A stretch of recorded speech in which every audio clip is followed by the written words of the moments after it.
Alhamdulillahi Rabbil Alamin wal aqibatu lil muttaqin wala udwana illa ala zalimin.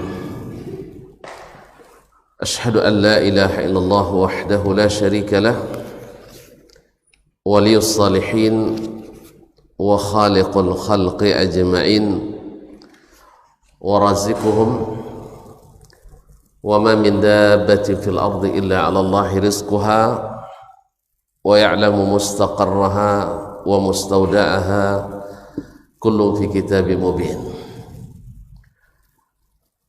Wa ashhadu anna Muhammadan abduhu wa rasuluhu as-sadiqul amin sallallahu alaihi wa ala alihi at-tayyibin wa azwajihi at-tahirati ummahatil mu'minin wa ashabihil qadatil abraril ghurril mayamin wa man tabi'ahum bi ihsanin ila yaumin yamtazu fihi ashabus shimali an ashabil yamin. Amma ba'du, fattaqullaha ayyuhal muslimun wa ayyatuhal muslimat rabbal ardi was samawat fa innahu qad fazal muttaqun. Ya ayyuhalladzina amanu taqullaha haqqa tuqatih wa la tamutunna illa wa antum muslimun. Bapak-bapak dan ibu-ibu, saudara-saudara dan saudari-saudari serta adik-adik dan anak-anak jemaah salat subuh di Masjid Nurul Yaqin Muhammadiyah Pekanbaru ataupun yang menyaksikan melalui media live streaming dimanapun berada. Alhamdulillah, Allah subhanahu wa ta'ala kembali mengizinkan kita menikmati indahnya ketaatan, lezatnya ibadah, manisnya iman yang membuat kita meninggalkan tempat-tempat tidur kita, meninggalkan rumah yang nyaman bagi kita ke tempat yang lebih nyaman dan paling dicintai Allah subhanahu wa ta'ala, yaitu masjid, untuk melakukan suatu ibadah yang merupakan dalam tanda petik hiburan yang paling mengasyikkan bagi orang beriman. Sampai-sampai Nabi mengatakan waju'ilat qurratu aini fis salah, dijadikan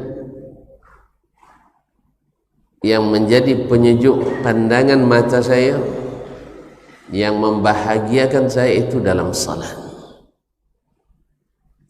Dan salat subuh pula, di mana yang hadir di dalamnya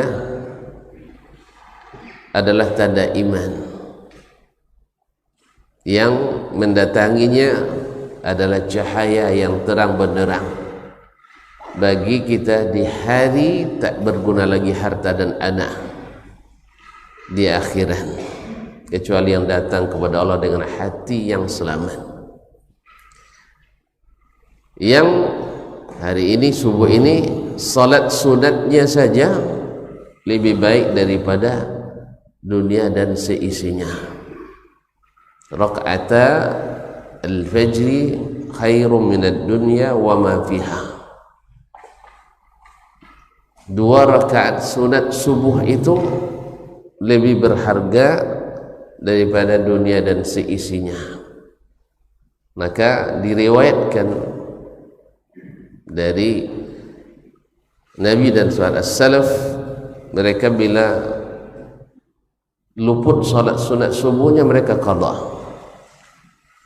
Bila luput salat sunat subuh mereka qada. Padahal kan subuh tak mesti salat sunat tak mesti diqada. Tapi karena saking pentingnya 2 rakaat salat subuh sunatnya itu, bila luput maka boleh diqada. Ulama menyebutkan boleh diqada selepas salat subuh langsung, atau setelah terbit matahari. Ada dua pendapat dalam hal ini. Oleh itu marilah kita bersyukur kepada Allah Subhanahu wa taala yang telah memberikan karunia yang besar ini. Mampu kita melangkahkan kaki ke sini, ini adalah tanda kemenangan diri. Qad aflahal mu'minun alladzina hum fi salatihim khashi'un. Sungguh mendapat kemenangan orang-orang yang beriman, yaitu mereka yang dalam salatnya khusyuk. Ma'asyarul kiram min rahmati Allah. Oleh itu marilah kita mensyukuri nikmat ini. Semoga senantiasa menemani kita sampai hari-hari kita nanti. Di saat kita dijemput, mudah-mudahan dalam keadaan taat dan husnul khatimah. Amin. Ma'asyarul kiram, Bapak dan Ibu-ibu, kaum muslimin dan muslimat yang dirahmati Allah Subhanahu wa taala. Selanjutnya doa terbaik bagi kita dan yang kita doakan, yaitu Nabi kita Muhammad sallallahu alaihi wasallam, yang jasanya tak terkira, kebaikannya tak terhingga, cintanya kepada kita sampai ke akhirat, bukan sebatas dunia. Karena berkawan dengan Nabi, berkawan dengan orang yang paling bertakwa, dan persahabatan yang menyelamatkan adalah persahabatan di atas takwa. Al-akhillau yawma idzin ba'duhum li ba'din adu illa al-muttaqin. Orang-orang yang saling dekat, paling bersahabat di masa di dunia, di akhirat nanti saling memusuhi, kecuali orang-orang yang bertakwa. Mudah-mudahan Allah luruskan jalan kita, mantapkan iman kita untuk istiqamah mencintai, mengikuti, meneladani Nabi alaihi salatu wassalam. Maka baiklah kita memberikan doa terbaik, salawat dan salam kepada Nabi alaihi salatu wassalam. Bagaimana tidak, Allah dan para malaikat saja mengucapkan salawat dan salam kepada Nabi alaihi salatu wassalam. Inna Allaha wa malaikatahu yusalluna 'alan nabi ya ayyuhalladzina amanu sallu alaihi wa sallimu taslima. Ma'asyarul kiram yang dirahmati Allah Subhanahu wa taala, setelah selesai kita melakukan ibadah yang dulu kita nanti-nantikan, ibadah puasa Ramadan, dan sudah kita sampaikan dalam khutbah kemarin bahwasanya orang-orang beriman itu sangat bersedih melepas musim-musim kebaikan. Orang-orang yang beriman itu sangat khawatir amal-amalnya diterima atau tidak.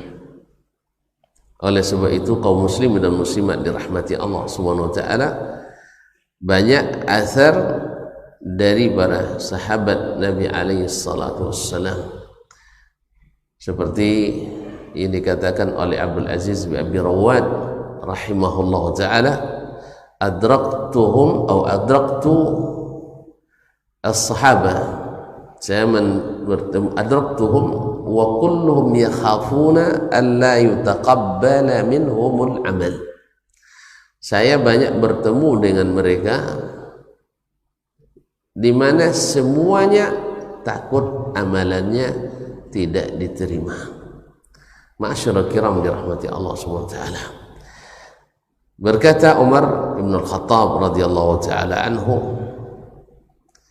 "Ana la ahmilu hammad du'a, walakin ahmilu hammal ijabah."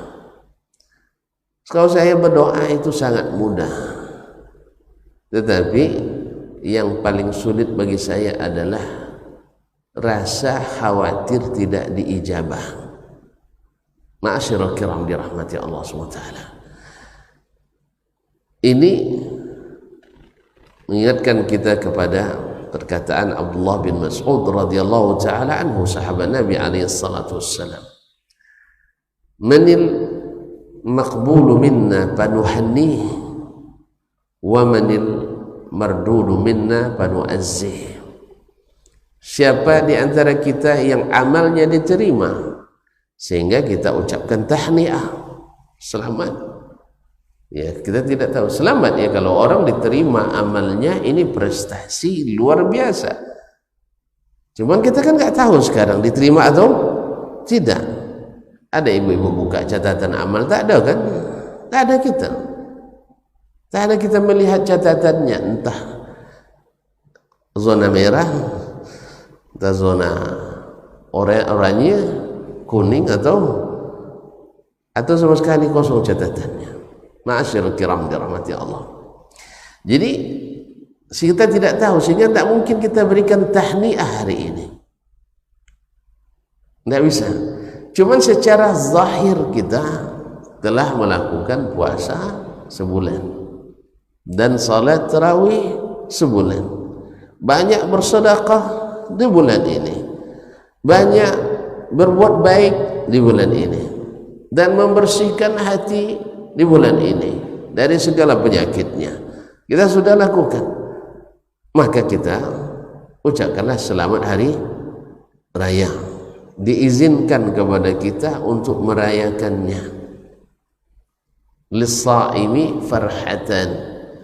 Orang puasa itu, kata Nabi sallallahu alaihi wasallam, mendapatkan dua kegembiraan. Farhatun inda fitrihi, yaitu bergembira di saat dia berbuka. Berbuka di sini di saat selesai, baik berbuka setiap hari ataupun dibuka di akhir bulan atau di awal bulan Syawal, Idul Fitri, sehingga dinamakanlah dengan Idul Fitri, yaitu hari raya berbuka. Hari raya berbuka kita, artinya selesai puasa kita. Dan hari raya ini adalah hari raya yang terbaik dari seluruh hari raya yang pernah ada di atas dunia ini. Di saat Nabi alaihi salatu wassalam datang ke Madinah, menemukan orang-orang di Yathrib. Nama Madinah dulu namanya Yathrib, di masa jahiliyah dulu namanya Yathrib. Lalu datang Nabi sallallahu alaihi wasallam dan memberinya nama dengan Al-Madinah atau Madinatun Nabi sallallahu alaihi wasallam, yang berarti kota yang bertamadun. Tamadun itu dari Madinah, yaitu makanya Pekanbaru kota Madani, ya, kota yang bertamadun. Mudah-mudahan diilhami oleh kota Nabi sallallahu alaihi wasallam. Ma'asyiral kiram yang dirahmati Allah Subhanahu wa taala, dinamakan oleh Nabi Muhammad. Nah, waktu itu orang-orang Yathrib merayakan hari raya mereka yang merupakan tradisi turun temurun. Tradisi turun temurun. Lalu datang Nabi sallallahu alaihi wasallam mengatakan, qad abdalakumullahu idaini khairan minhuma. Allah telah mengganti untuk kalian tradisi turun-temurun ini, hari raya yang merupakan tradisi yang diwarisi ini, dengan dua hari raya yang lebih baik, yaitu Idul Fitri wa Idul Adha. Idul Fitri dan Idul Adha. Oleh sebab itu tidak ada lagi hari raya dalam Islam kecuali Idul Fitri dan Idul Adha. Karena Nabi sudah menganulir sesuatu yang merupakan tradisi turun-temurun yang dirayakan, sebab hari raya itu akan ada kaitannya dengan keyakinan, dengan kebiasaan, dengan ibadah.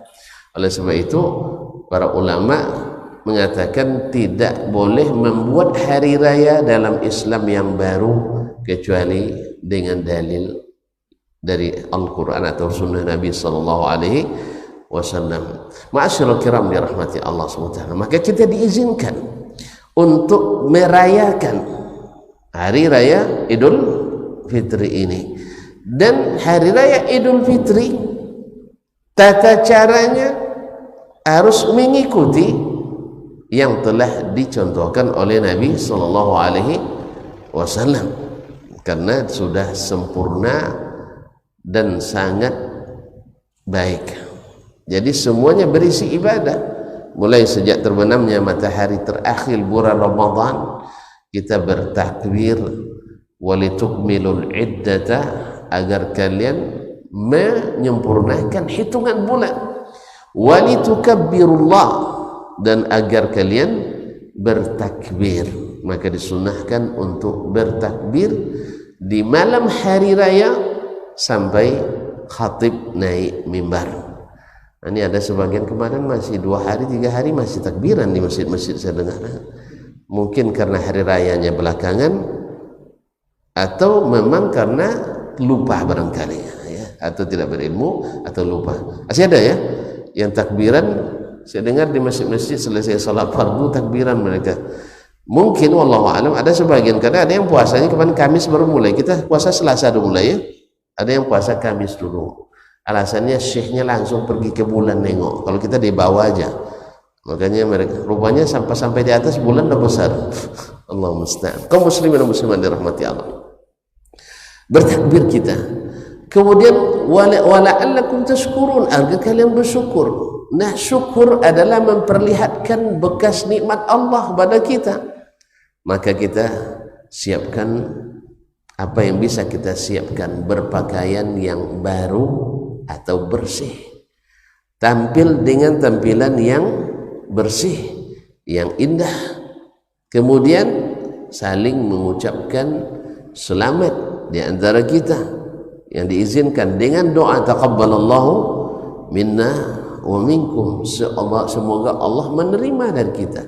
Bahkan tidak boleh ada satupun anggota umat Islam yang lapar pada hari itu. Tidak boleh ada pengemis hari itu. Maka disyariatkan zakatul fitri, dikeluarkan.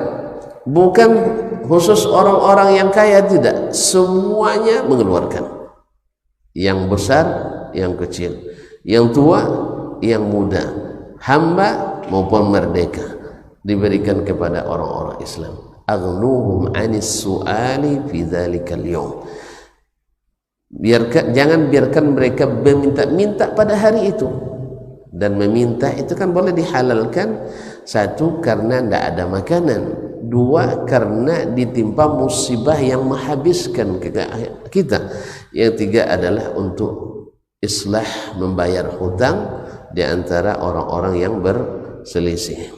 Ma'asyarul kiram, selebihnya tidak boleh kita untuk minta-minta.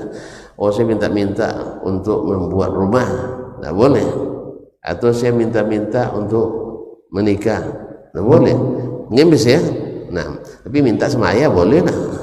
Mana yang belum menikah minta sama ayah, minta sama mertua pun boleh juga kan? Hah? Boleh. Tapi segala boleh. Kaum muslimin dan muslimat dirahmati Allah SWT. Jadi diizinkan kita bergembira hari raya itu dengan segala bentuk yang disyariatkan.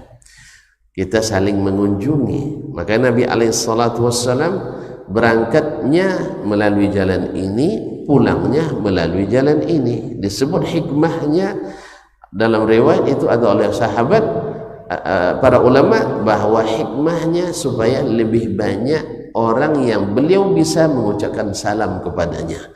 Ketika pergi berangkat dari jalan ini, dia salam dengan orang itu, pulang melalui jalan ini dan salam dengan orang yang dia jumpai di sana.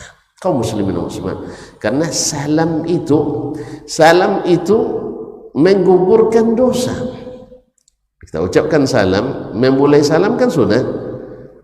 Tapi mana lebih afdal? Memulai atau menjawab? Memulai. Menjawab wajib ya. Ini diantara contoh yang disebutkan ulama, bahwa amalan sunat mengalahkan amalan wajib. Jangan sunat toh, tapi mengalahkan amal wajib. Memulai salam sunat, menjawabnya wajib. Mana yang lebih afdal? Sunat lebih afdal pada yang wajib di sini. Oleh sebab itu jangan bakhil untuk senantiasa bertemu dengan saudara kita mengucapkan salam, karena afdaluhuma awwaluhuma yabda'u bis salam.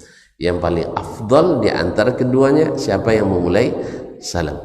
Ma'asyarul kiram yang dirahmati Allah SWT, ma'asyarul kiram dirahmati Allah, maka puasa merupakan seorang yang mukmin ketika meninggalkan atau ditinggalkan oleh bulan Ramadan ini senantiasa merasa khawatir. Walladzina yu'tuna ma atau wa qulubuhum wajilatun annahum ila rabbihim raji'un.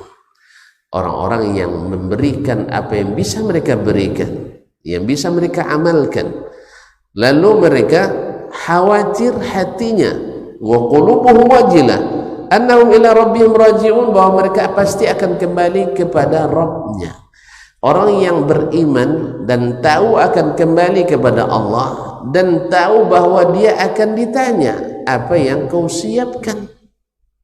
Apa yang kau siapkan? Kita tidak ditanya kaum muslimin dan muslimat dirahmati Allah SWT berapa kali jadi presiden, ya, berapa gedung yang antum bangun, jembatan.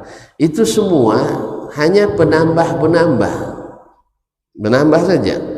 Ya, kalau ikhlas karena Allah menambah amal kita. Tapi kalau seandainya hanya sekedar untuk cari nama, tidak berguna sama sekali.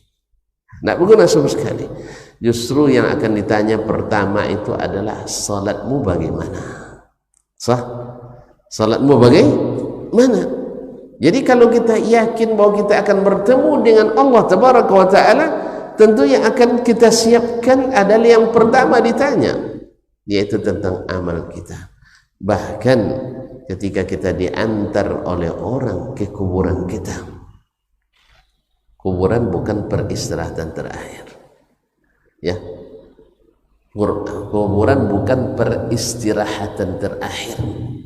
Kuburan itu bisa-bisa tempat azab pertama atau nikmat pertama, karena dia adalah awwalu manazilil akhirah, tempat persinggahan pertama menuju akhirat. Dan bisa saja di alam barzah kita lebih lama daripada alam dunia. Di alam dunia berapa tahun umur kita? Pak Haji udah berapa umur sekarang Pak Haji? 68. Masih muda. Iya, masih muda dibanding Nabi Nuh alaihissalam. Iya, belum sampai sepersepuluh umur Nabi Nuh alaihissalam. Nah, hanya itu. Nanti ada barzah. Kalau sempat kita wafat sekarang, ternyata hari kiamat masih 100 tahun lagi misalnya, berarti kita lebih lama di alam barzah. Apalagi mereka yang dulu lebih duluan Nabi Adam alaihissalam, lama di alam barzah, lama. Jadi dia bukan tempat peristirahatan terakhir, tapi awwalu manazil akhirah. Nah, kata Nabi alaihissalam bahwasanya seorang yang diantar ke kuburan ditemani oleh yatba'ul janazata thalathatun. Jenazah itu diikuti oleh 3, maluhu wa ahluhu wa amaluhu. Seorang itu ketika meninggal diantar ke kuburan diikuti oleh 3. 1, hartanya. 2, keluarganya. 3, amalnya. Wa yarji'ul itsnan. 2 balik, tinggal 1. Yarji'u ahluhu wa maluhu. Kembali pulang harta dan keluarganya. Yang tinggal bersamanya hanya amalnya. Oleh sebab itu tuan-tuan yang punya harta banyak, jangan terlalu tinggalkan banyak, bawa banyak, ya kan? Jadi saatnya harta kita dibawa mati, kata kayak kita hari ini, harta itu harus dibawa mati, jangan terlalu banyak ditinggal. Karena yang tinggal, ya, selama hidup masih ada rezekinya. Alhamdulillah rata-rata banyak di antara kita ketika orang tua kita meninggal, tidak juga banyak warisan kita, sah?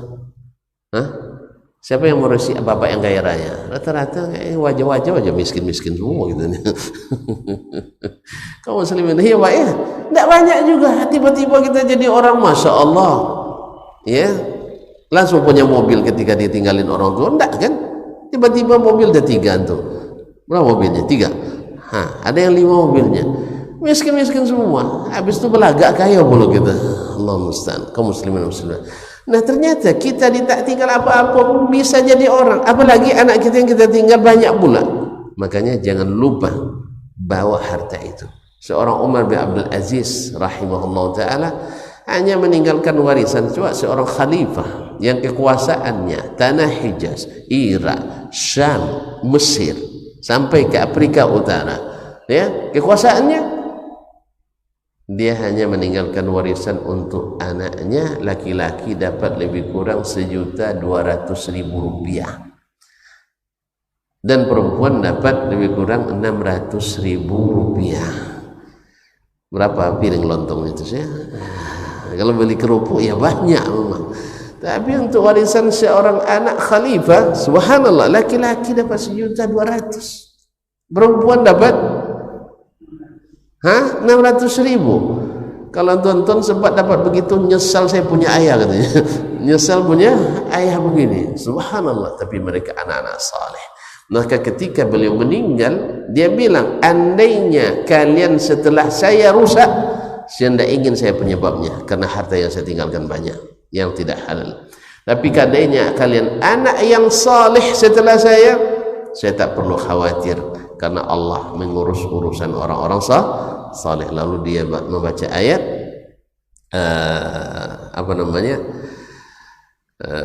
subhanallah, wa huwa yatawalla salihin. Qul inna waliyallah alladzi nazzala alkitab wa huwa yatawalla salihin. Katakanlah, sesungguhnya yang mengurusku adalah Allah yang telah menurunkan Al-Quran, dan Allah maha mengurus urusan orang-orang saleh. Subhanallah, anaknya setelah itu ada yang tidak terlalu kaya Pak, tapi sumbangannya ada yang tercatat, salah seorang anaknya tercatat menyumbang untuk kuda perang untuk berjihad hampir 1.000 ekor kuda.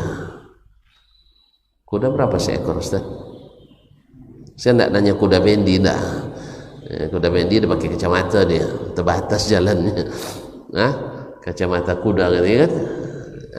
Kaum muslimin dan muslimat, anggaplah kuda bendi aja lo dulu Pak.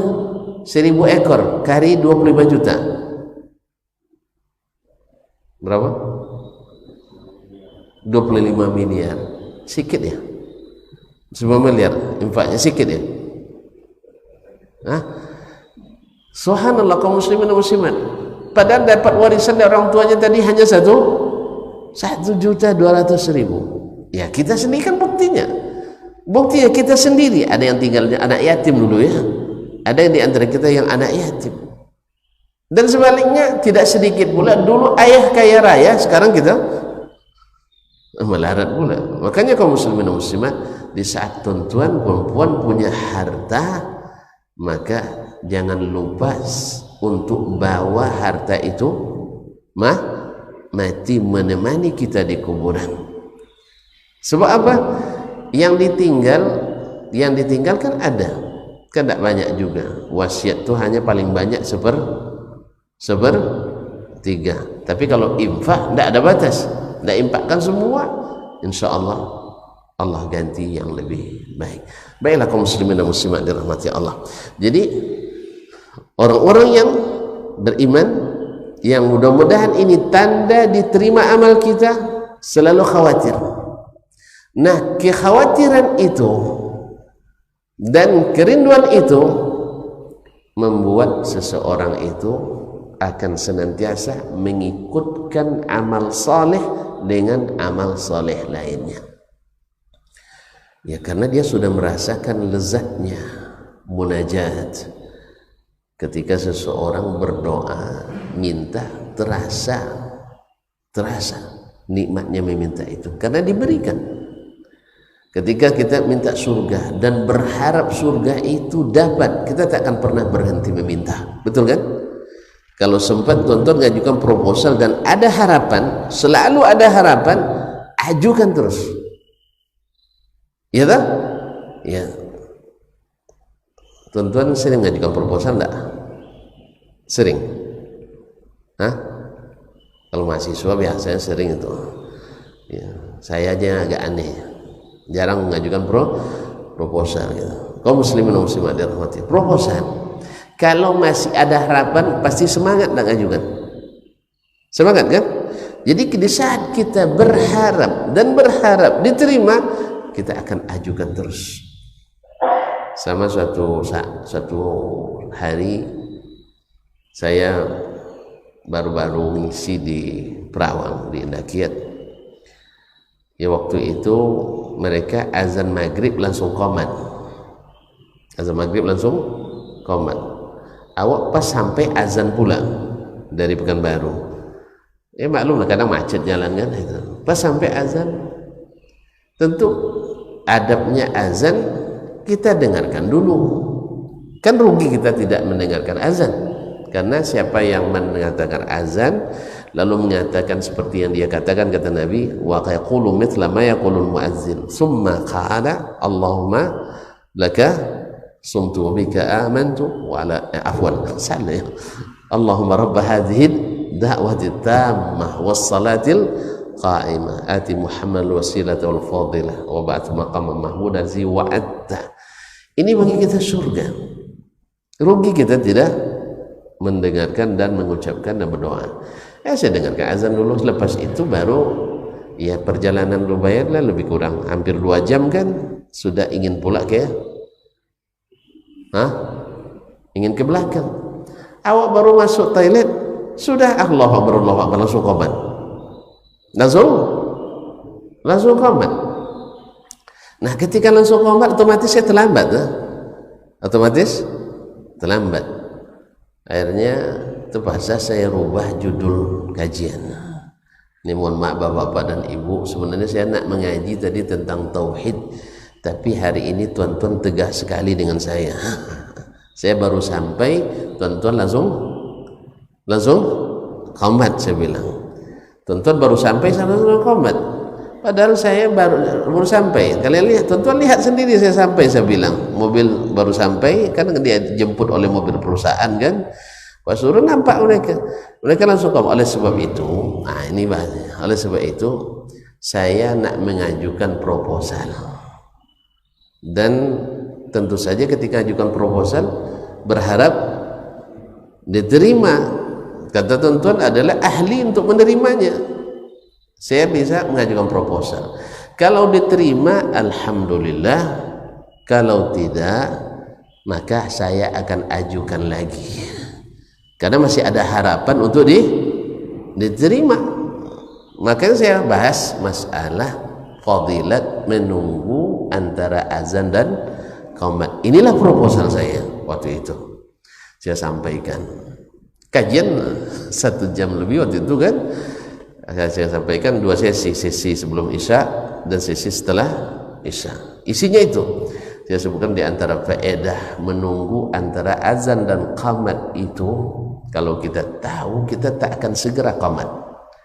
Saya sampaikan satu, saya bilang orang yang menunggu orang salat dia dapat pahala seperti salat sekalipun tidak salat. Jelas? Orang yang salat menunggu orang salat dapat pahala seperti orang salat. Kalau tuan-tuan misalnya menunggu antara azan dan qamat 10 menit seolah-olah salat 10 menit. Kalau nunggu 20 menit seolah-olah salat 20 menit. Mana yang lebih besar pahalanya? Salat 10 menit atau 20 menit? 20 menit. Ya? Betul tu enggak? 20 menit. Karena lebih lama. Karena Allah katakan orang menang itu allazina, di antaranya allazina hum ala salatihim daimun, yang lama dan senantiasa salat. Dan orang khusyuk itu menikmati.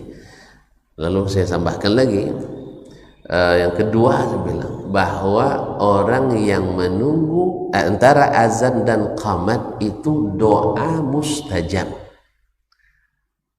Doa mustajab. Bahkan sebagian ulama mengatakan mana yang afdal, doa selepas salat fardu atau antara azan dan qamat.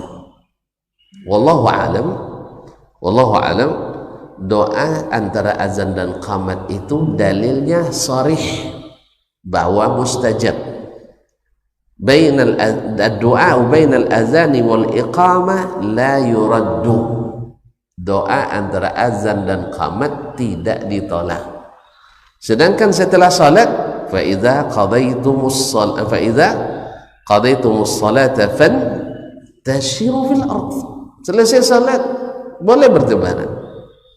Makanya Nabi SAW tak diriwayatkan satu pun riwayat daripadanya beliau memimpin doa selepas salat fardu, tidak ada.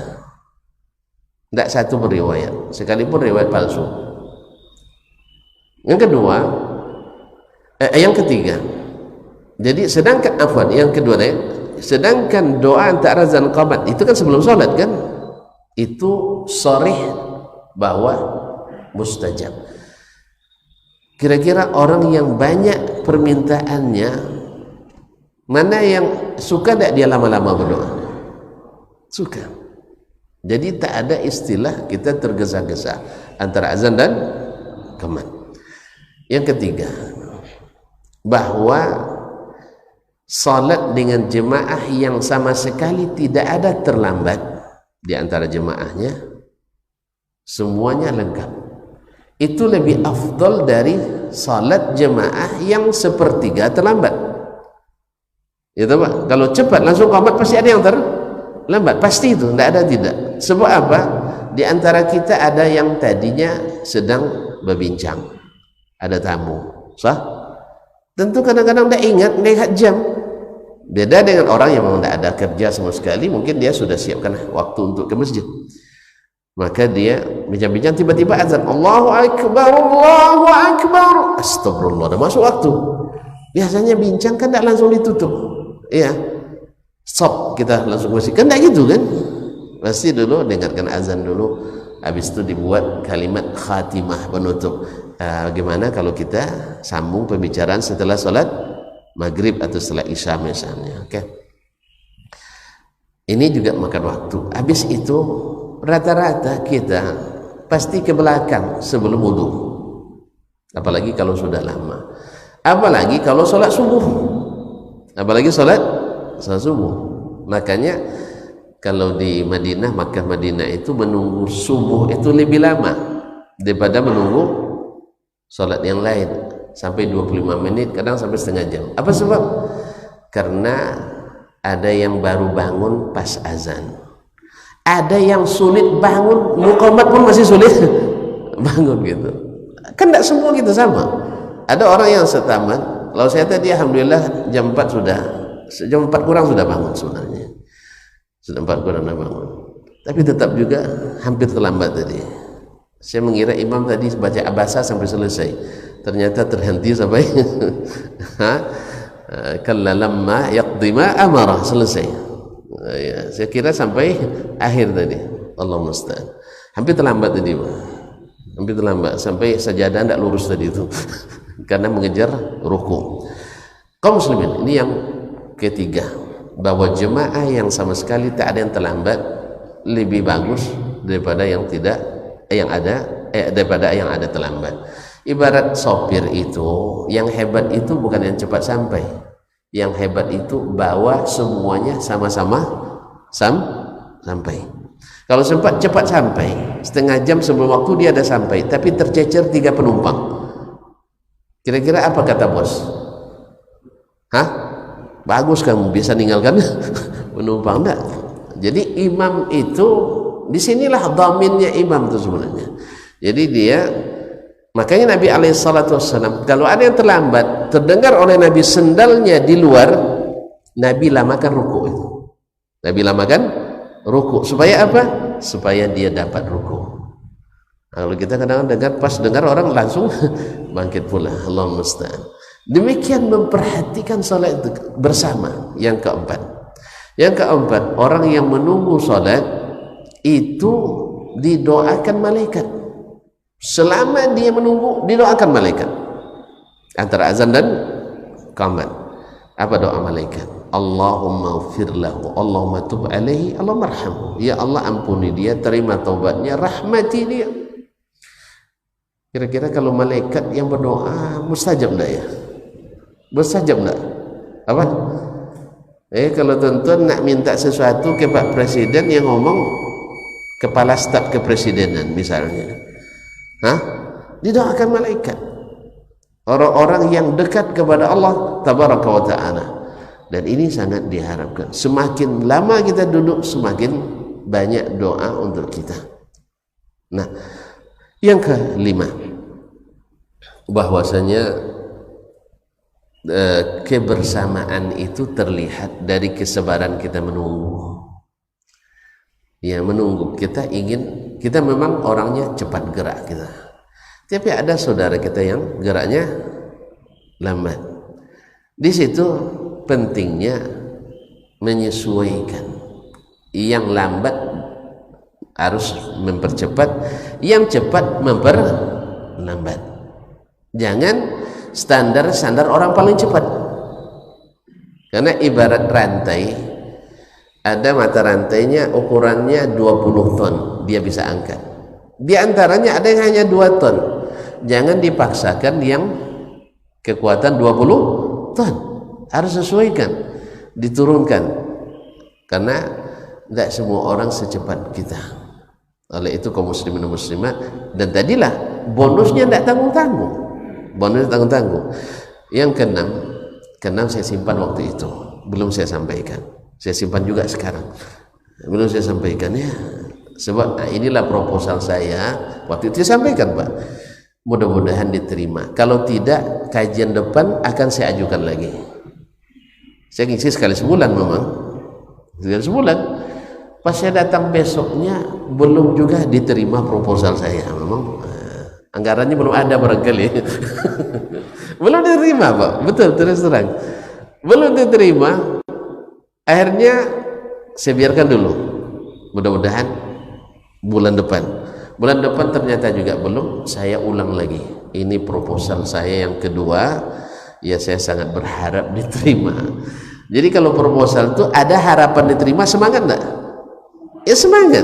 Maka saya ajukan lagi untuk kedua kalinya waktu itu. Jelas?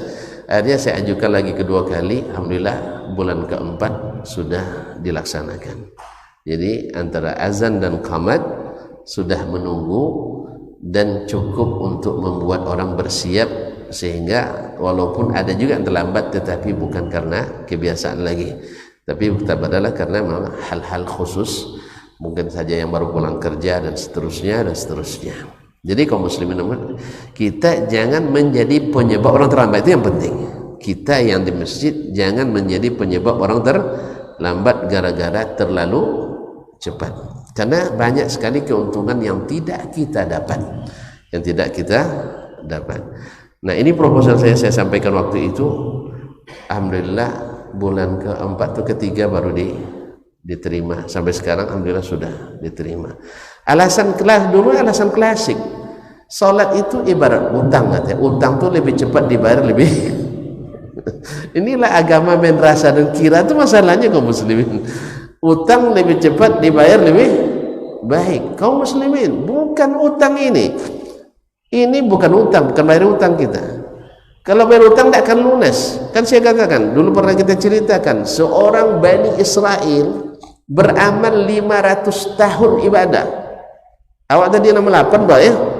Iya, 68 baru. Iya. Istiqamah yang tetap kita kalau musta'an. Dia tidak 500 tahun beribadah. Ketika di akhirat nanti, ini kan cerita yang akan datang, yang Allah wahyukan dan ceritakan ke Nabi kita alaihi salatu wassalam. Apa katanya? Ketika di akhirat, Allah katakan kepada para malaikat, adkhilu abdi hadzal jannah bi rahmati. Masukkan hambaku ini ke surga dengan rahmat. Dia merasa lama beribadah, tidak mau. La ya Rabb, adkhul jannata bi amali. saya ingin masuk surga karena amal saya. Pede dia 500 tahun berbuat taat. Siapa yang sabar kaum muslimin? Awak sebulan puasa aja udah ngos-ngosan. Ini dia ndak puasa siang, malam, salat. Pokoknya hampir tidak ada dosa. Kalau seandainya dia nabi mungkin sudah maksum dia bukan nabi. Kata Allah, adkhilhul jannata bi rahmati, masukkan dia ke surga karena rahmat. Dia bantah lagi, la ya Rabb bi amali, saya masuk surga dengan amalku. Hanya 3 kali dia ngeyel, madah betul ya. Ini kan Allah ceritakan untuk ibrah bagi kita. Barangnya akan terjadi nanti. Siapa yang nak jadi saksi besok di akhirat kita lihat kebenarannya. Ma'asyiral kiram yang dirahmati Allah SWT. Akhirnya Allah katakan ke malaikat, kalau gitu timbang amal hambaku ini. Kalau dia mau masuk surga karena amalnya, ayo timbang dengan nikmat yang aku berikan kepadanya. Maka ditimbanglah nikmat penglihatan, ini pahalanya. Ternyata nikmat mata itu lebih berat daripada amalan 500 tahun. Nengok begini timbangannya baru lebih yang itu kan baru mata kan, belum lagi hati, belum lagi akal, belum lagi pendengaran, belum lagi kaki, tangan dan seterusnya, belum lagi nikmat tidur. Tonton baru rasa nikmat tidur ketika tidak bisa tidur, nikmat tidak marah, baru tahu kalau kita pemarah. Setelah jatuh talak 3 baru nyesal, kenapa saya pemarah nih. Allah musta'an. Akhirnya gila-gila janda, banyak yang begitu. Makanya kalau marah jangan di rumah ya, pemarah jangan di rumah. Jadi kalau marah nanti datang ke masjid aja lah. Nah, karena ada Pak Haji nanti akan damaikan. Kaum muslimin dan muslimat dirahmati Allah SWT. Ditimbang baru satu nikmat, habis itu amal atau hampir habis. Akhirnya dia baru angkat tangan, ya Rabbi adkhilnil jannah birahmatik, masukkan saya ke surga dengan rahmatmu. Ma'asyiral kiram, jadi bukan utang ini adalah kebutuhan kita. Mudah-mudahan Allah dengan taatnya kita, Allah berikan rahmat. Jadi yang pertama khawatir, yang kedua berharap diterima.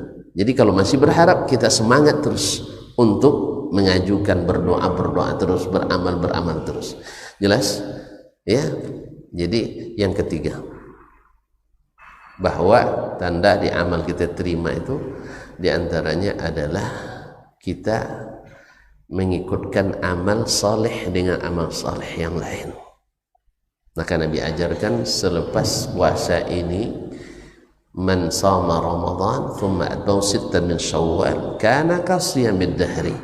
Siapa yang puasa Ramadan sebulan, kemudian ikutkan dengan puasa 6 hari di bulan Syawal, sama pahala setahun. Apa sebab? Karena 1 hari dihitung 10 hari, 30 hari sama dengan 300 hari, kemudian 6 hari sama dengan 60 hari, dan hari dalam setahun dalam hubungan hitungan bulan Qamariyah adalah 360 hari. Nah, supaya jangan lepas begitu saja, disunnahkan untuk puasa 6 hari di bulan Syawal. Nah, para ulama mengatakan yang afdalnya berturut-turut memang, tapi tak ada lagi raya setelah itu. Tidak ada lagi raya setelah itu, walaupun tak hanya tradisi, karena tradisi yang bersifat syar'i yang tidak bisa dipisahkan. Namanya puasa, ayo puasa onam ya. Karena masih ada yang berkelit, kan tidak hari raya, cuma tradisi, nama aja raya. Ini kita selalu bersilat lidah ya, mudik tidak boleh, pulang kampung ini bahasa kaum muslimin. Jangan terbiasa, agama juga kayak gitulah kaum muslimin muslim. Ya, ada yang mengatakan kan tidak raya, itu hanya tradisi, tapi namanya hari raya. Jelas? Oke lah, tradisi pun kalau bukan dari Islam, didudukan dari Islam, kan Nabi larang tadi merayakan sesuatu yang bukan hari raya Islam, sekalipun tradisi. Apa ini kan tidak tradisi murni ini kaum muslimin dan muslimat dirahmati Allah. Bukan Islam mengharamkan tradisi, tetapi karena tradisi dikaitkan dengan ibadah, dan ada ibadahnya. Namanya ibadah, kalau di Bangkinang namanya Ayozora, hari raya ziarah. Dan Nabi larang menjadikan ziarah kubur sebagai hari raya. La tattakhidhu qabri idan, jangan kalian jadikan kuburanku tempat berhari raya. Apa makna hari raya? Beramai-ramai dan berulang-ulang. Bukan melarang ziarah kubur hari raya, tidak, jangan salah paham. Silakan ziarah kubur sepanjang tahun, sepanjang hari, malam, siang, pagi, petang, silakan. Ziarah itu boleh. Tapi ketika kita jadikan dia perayaan, di sini datangnya pengkhususan yang tidak ada dalil. Allah musta'an ya. Jadi ikutkan dengan puasa 6 hari di bulan Syawal. Dan yang kita ibadah kepadanya di bulan Ramadan, dia juga yang kita beribadah kepadanya di bulan yang lain. Nah, salah satu bukti keberhasilan pelatihan kita di bulan Ramadan adalah berkelanjutan kebaikan demi kebaikan. Dan yang terakhir, orang yang khawatir amalannya tidak diterima, diikut dengan amal saleh dan berharap diterima, maka dia akan hati-hati. Tentuan kalau bikin proposal mesti hati-hati, titik komanya diperhatikan, ya tak? Bahasanya diperhatikan, ya tak? Dan pasti kita bertanya kepada yang biasa membuat proposal dan diterima proposalnya. Ya, kalau tidak mungkin kita nanya ke orang yang tak diterima proposalnya, betul ya? Bapak pernah ngajukan proposal gubernur? Pernah. Berapa kali terima? Tidak pernah terima sejak zaman Imam Munandar lagi saya. Tidak pernah terima sampai di masa Imam Pak Haji Syamsuwar sekarang, hafizahullah taala. Tidak pernah terima. Mau contoh proposalnya? Mau tuntut contoh proposalnya? Saya? Tidak kan? Pasti kita akan contoh proposal orang yang terima, cari orang lain. Tanya Syekh ini, antum pernah ngaji proposal? Alhamdulillah saya raja proposal. Sejak mahasiswa suka pakai proposal. Berapa kali terima? Tak pernah ditolak sekalipun. Ya, bawa contoh sini. Begitu kan? Kalau tidak diterima atau sekali terima sekali tidak, kita mesti ragu. Tapi kalau selalu diterima, kita yakin. Nah, disinilah pentingnya seorang ketika mengajukan proposal, menyampaikan amal, kita tidak boleh sembarangan. Maka ada 2 pertanyaan yang harus diulang-ulang setiap orang beramal. 1, limadza amilta? Kenapa engkau beramal? Kenapa kau ajukan proposal? Karena ada harapan, sah? Karena ada kesempatan. Yang kedua, kaifa a'mal? Bagaimana saya membuatnya? Kenapa saya buat? Berarti harus ada tujuan. Dan untuk bagaimana saya buat? Caranya. Maka oleh sebab itu, maka yang pertama merealisasikan kalimat la ilaha illallah, tidak beribadah kecuali hanya karena Allah dan ikhlas. Dan yang kedua, kaifa amal? Bagaimana saya beramal? Merealisasikan Muhammadur Rasulullah, saya tak amalkan kecuali seperti yang proposalnya selalu diterima, yaitu Muhammad sallallahu alaihi wasallam. Karena Allah itu ingin dari kita beribadah kepadanya kama yurid la kama nurid. Ya, Allah itu beribadah kepadanya seperti yang dia inginkan, bukan seperti yang kita inginkan.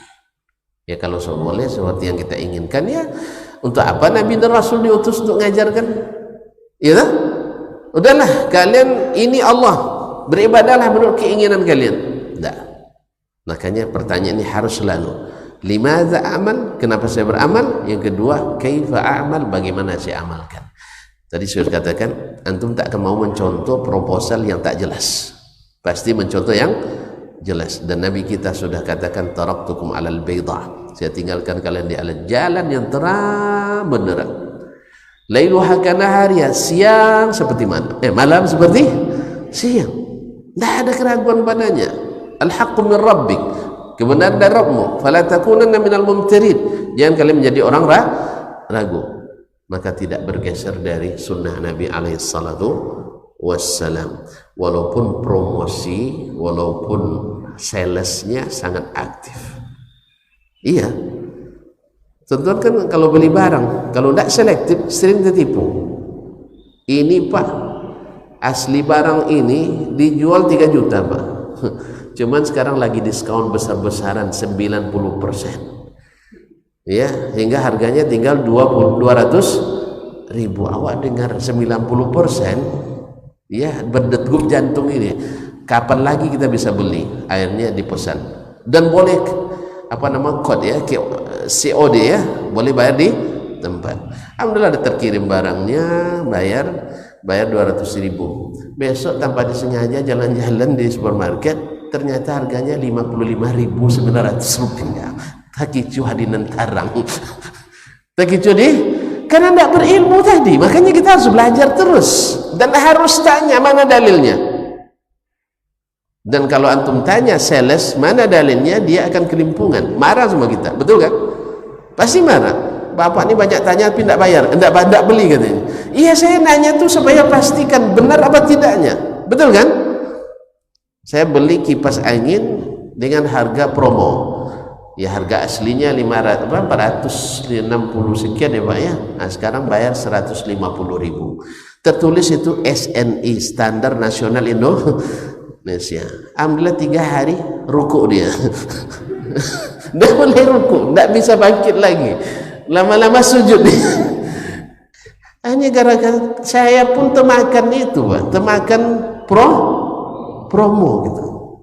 Di agama ini juga tak jarang orang promo besaran. Maka hati-hati dengan promo besaran.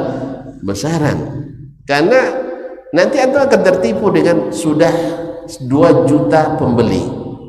Coba lihat nanti, banyak tuh promosi 2 juta pembeli. Di HP sering masuk, selamat Anda dapat hadiah 150 juta. Betul kan? Ada abang saya di Maginang dulu, awal-awal dulu dia tidak tahu nih kan, langsung pergi ke ATM, ditelepon balik, kata orang tuh pergi ke ATM, diarahkan, akhirnya dikasih nomor-nomornya, akhirnya dikuras uangnya semuanya. Untung uang tidak banyak di ATM itu, hanya 2,5 juta. Kalau sempat uangnya 250 juta, nangis air mata dia, mata darah dia, Allah musta'an, tertipu. Jadi kita karena ada kaidah Pak, kalau barang itu mahal tiba-tiba dijual sangat murah, jangan beli. Kalau dia bilang harga 20 juta, saya jual 2 juta, jangan beli. Ya, dulu di masa kami tua-tua dulu, ada biasanya dulu di bis-bis ke Sumatera Barat, pasti ada penumpang di jalan tuh jual jam rado. Masih ingat Pak? Enggak ketemu, masih ingat ya? Alhamdulillah jual jam rado. Nangis-nangis dia sama kita. Biasanya korbannya ibu-ibu kan paibaranya, ibu-ibu yang ada bawa emas. Dia bilang saya merantau dari Malaysia atau dari Singapura, kehabisan kecurian dan sebagainya, tinggal ini barang saya, ini saya beli 7 juta nih Bu, 7 juta masa itu tahun-tahun 80-an 7 juta, sekarang saya jual, lo dapat untuk saya tambang saya aja lah 700.000, enggak apa-apa, saya enggak punya uang Pak. Emas ibu kan ada, dengan emas pun enggak masalah. Emas waktu itu kan baru 50.000 saya, satu emas 1,2 gram setengah. Akhirnya ditanggallah gelang yang 10 emas tadi, kasih sama dia, habis rado 7 juta kan, ini cuma 700.000. Habis itu sampai di rumah ternyata imitasi. Allah makanya jangan gampang tertipu. Jelas? Dalam agama juga seperti itu. Jangan gara-gara murah meriah, ramai yang beli, lalu kita langsung action dan pesan melalui Shopee, melalui Tokopedia dan sebagainya, tiba-tiba kita jadi bahan korbannya. Hati-hati. Orang yang beriman, Ramadan mengajarkan kepadanya tidak berbuka kecuali dah masuk waktu maghrib, tidak berhenti sahur kecuali masuk waktu subuh, dan dia tidak menambah salat. Tidak mungkin dia salat lebih dari apa yang disyariatkan. Subuh 2 rakaat 2 rakaat. Dan begini zikirnya 33 tasbih, 33 tahmid, enggak, kurang itu 99. Enggak, dia enggak mau. Walaupun dengan promosi yang dahsyat. Wallahu musta'an. Barangkali ini bisa kita pahami bersama, yaitu yang pertama rasa takut, yang kedua diiringi dengan ketaatan, kemudian berharap diterima, yang keempat kehati-hatian kita, dan inilah buah daripada takwa yang sesungguhnya. Wallahu ta'ala alam. Wassallallahu ala nabiyina Muhammadin wasallam. Sekira tidak ada waktu bertanya lagi banyak, karena ada jelas sekali. Terima kasih dan mohon maaf. Wallahu ta'ala alam. Wassallallahu ala nabiyina Muhammadin wasallam. Wa subhanakallahumma bihamdik asyhadu an la ilaha illa anta astaghfiruka wa atubu ilaik. Wassalamualaikum warahmatullahi wabarakatuh.